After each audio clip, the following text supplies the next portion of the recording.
Hunter and Sally, hide behind the vending machine. I will hide under the drawer.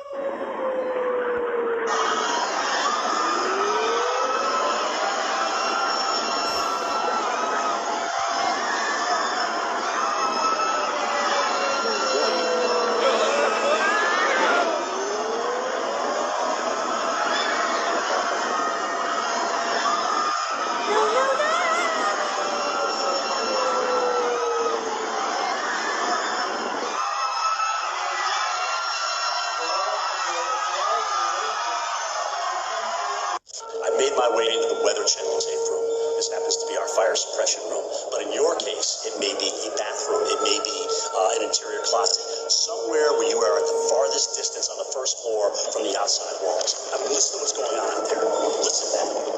Those are big objects. Maybe the roof is being torn off. We don't know. But I've got a helmet. I've got a sturdy pair of shoes. Because you're going to walk out of here, take a deep breath before you emerge from your safe room. Because you're not going to believe what you're going to see. Especially when we hear it going on outside.